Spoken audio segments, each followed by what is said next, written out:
આ બાબતને લઈને વ્યક્તિગત રીતે એમને એક નોટિસ પાઠવી છે લીગલ ટીમ દ્વારા, કારણ કે એમને મારી બદનામી થાય અને મારા ઉપર ખોટા આક્ષેપો એમને કર્યા છે, એની મેં લીગલ નોટિસ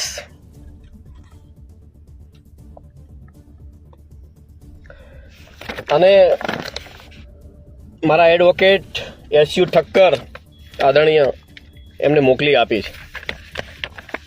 અને આ નોટિસ સ્પીડ પોસ્ટના માધ્યમથી મોકલી છે ને એમને રિસીવ પણ થઈ ગઈ છે, એટલે ન છૂટકે મારે આજે અને જેટલા મારા ઉપર આક્ષેપ કર્યા છે, એક પણ જો આક્ષેપ પુરવાર કરી દે તો હું મારું જાહેર જીવન છોડવા તૈયાર છું. પણ સાહેબ આવી રીતે કોઈને બદનામ ન કરશો. લડવું હોય તો અમે છાતી આવી જો સાહેબ, લડી લઈશું. પણ સમાજમાં સમાજના બે ભાગલા થાય, સમાજની અંદર ગેરસમજ ઊભી થાય, એવો ધંધો મહેરબાની કરીને મોટા સાહેબ ન કરશો.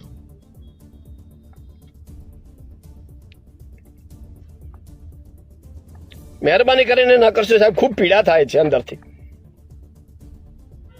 સમાજથી સાહેબ મોટું કોઈ નથી, એટલું યાદ રાખજો. સમાજ એ મા બાપ છે. અને જયારે ખુલ્લા મંચ પરથી આપ સાહેબ સમાજને શું ધંધા ચાલે છે, શું ધંધા ચાલે છે, ખરેખર સાહેબ જયારે સમાજ વાતું હોય તો સાહેબ સહન તો નહીં થાય, સહન નહીં થાય. સમાજ ઉપર કોઈ કરી શકો ટકોર કરતા હતા વ્યક્તિગત આગેવાનોને, જાહેર મંચ ઉપરથી આપ સાહેબના મોઢે આવું ન શું પેશા કે ભેમાભાઈ માટે કીધું. ભેમાભાઈ વ્યક્તિગત સહન બધું કરી લેશે. એ દિવસે પણ સાહેબ મોટા સાહેબ મેં ઝેરનો ઘટોરો પી લીધો હતો અને હજી સમાજ માટે પીવા માટે સાહેબ હું તૈયાર છું. પણ મહેરબાની કરીને સમાજ તૂટે એવી વાત તો બિલકુલ ન કરતા સાહેબ. સહન નહીં કરીએ સાહેબ. શું ચાલી રહ્યું છે બધું ખબર છે સાહેબ. અને હવે હું ચૂપ તો નહીં જ બેસું સાહેબ. ડેરીમાં શું ચાલે છે, બેંકમાં શું ચાલે છે, આજે કેટલા વર્ષથી હું આજીજી કરું છું. હું નથી કહેતો કે મારી બધી લોન માફ કરી દો.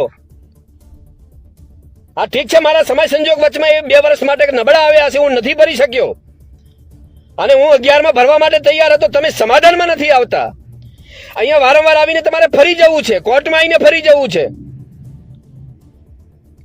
અને પછી આગળ કરવી છે કે આટલા વર્ષના આટલામાં. આ તો કાલે તો હું કોર્ટમાં ગયો ત્યારે મને ખબર પડી કે તમે તો 84 લાખનો હિસાબ આપો છો અને એ ખાલી મૌખિક.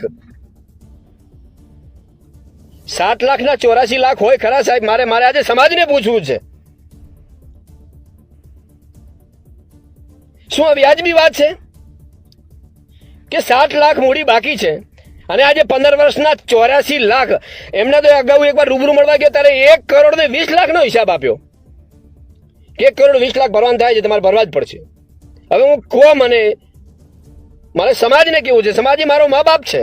હું સમાજના મારા આગેવાનને ના કહું તો હું કોને કહું? અને મેં વિનંતી કરી છે ખાલી કે રિઝર્વ બેંકના નીતિ મુજબ જે થતું હોય મને કરી આપો. તમે સત્તા ઉપર છો અને તમે કોનું કેટલું કેવી રીતે કર્યું છે મને ખબર છે. કોના કેટલા માફ કર્યા, કોના કેટલા તમે જતા કર્યા છે કાગળ ઉપર. ભેમાભાઈ પાસે તમામ ડેટા છે સાહેબ.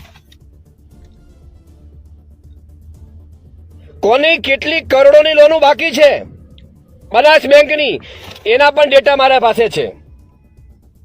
સમય આવશે તો એ પણ જાહેર કરવાનો છું, એ પણ નહીં છુપાવું. ડેરીમાં શું પ્રવૃત્તિ ચાલે છે, કઈ રીતે છે, પશુપાલકોને કેવી રીતે તમે ગુમરાહ કરી.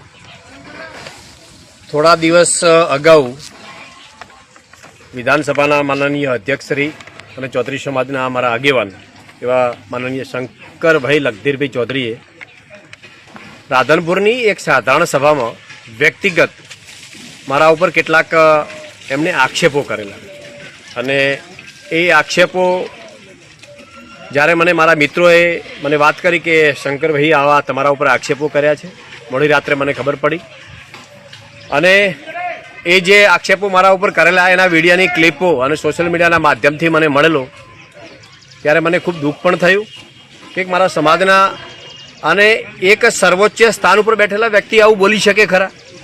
ત્યારે મેં મારા એડવોકેટ મિત્રો સાથે પણ મેં વાત કરી અને આના બાબતની ચર્ચા પણ મેં કરી. બિલકુલ પાયા વિહોણા મારા ઉપર આક્ષેપો કરવામાં આવ્યા છે, મને બદનામ કરવા માટેના આક્ષેપો કરવામાં આવેલા હતા. તો એને લઈને 3 દિવસ અગાઉ મેં મારા વકીલ મારફતે, મારા વકીલ છે સુભાષભાઈ યુ ઠક્કર, એમને માનહાનિ કેસ બાબતે અત્યારે નોટિસ પાઠવી છે અને સ્પીડ પોસ્ટથી પણ મોકલી હતી. સ્પીડ પોસ્ટથી એમને નોટિસની બજવણી પણ થઈ ગયેલી છે. તો શંકરભાઈને મેં નોટિસ આપી છે, 7 દિવસનો મુદત પણ આપણે માગી છે. જો એ નોટિસનો જવાબ આપે છે કે માફી માગે છે તો જોઈશું, નહીંતર હું આગળની જે માનહાનિ બાબતનો કેસની કાર્યવાહી કોર્ટ મારફતે હું કરવાનો છું. ધન્યવાદ.